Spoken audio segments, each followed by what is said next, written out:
Hey y'all, this is Darby Hennessy, CEA Granada's Mojo for Spring 2016, here to reflect a little bit about my time during study abroad.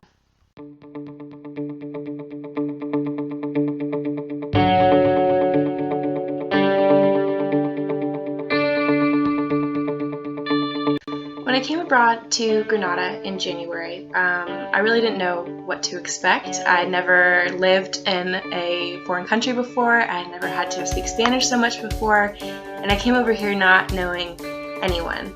And so I was pretty nervous, to say the least. But luckily, I learned some really valuable lessons while I was over here. I improved my Spanish immensely, and I made some of the greatest friends that I'll ever have in my entire life.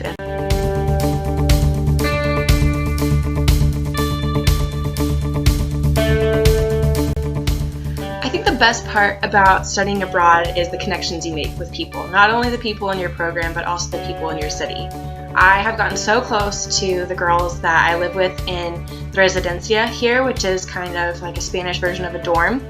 And it's also really cool because this building is not only American students, it's Spanish students as well, and other students from London, from Canada, from all these different places. So you really get to not only have the experience in Spain, but also get to learn about other people from different parts of the United States and from different parts of the world.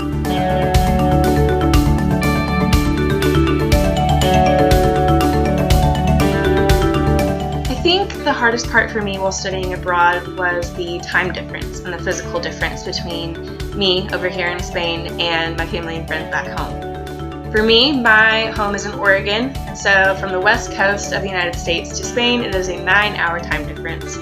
But I go to school in Mississippi, which is a 7-hour time difference. So either way, I had a pretty hefty time difference between me and my friends and my family, which is hard when you're homesick and all you want to do is talk on the phone or Skype, your parents or your friends and catch up a little bit. But what you got to remember if you're studying abroad is that it's completely normal to be homesick. Absolutely normal. And everybody's going to go through it in one form or another, and that's okay.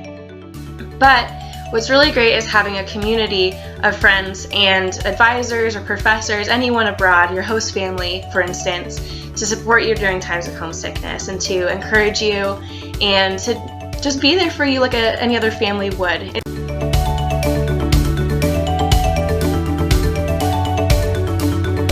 Although Spain is, of course, different from the United States in many different ways, I did notice one similarity, which is that all people, all humans, want to learn about other people. I came over here and I was so fascinated with the Spain culture and wanted to talk in Spanish as much as I could and get to know people. And it surprised me how many Spaniards wanted to talk in English, practice English, and get to know, American culture, because there's stereotypes on both sides, and it's really easy to only believe those stereotypes. And it's not until you meet someone from those countries and from those cultures that you really start to understand what life for them is all about. And so that was really cool to realize that I was interesting to the Spaniards as much as they were to me.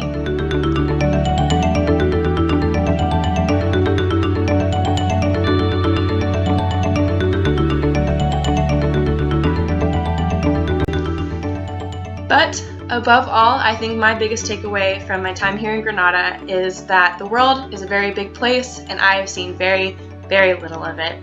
I'm so excited to continue traveling throughout my life. My study abroad experience has inspired me to travel wherever and whenever, however I can. And I'm so grateful to CEA and to my home university, the University of Mississippi, to my family and friends for supporting me on this trip. I am so sad to be leaving in 9 days, but I'll always treasure these memories and the bonds that I've made. Ya te echo de menos, Granada. Besitos.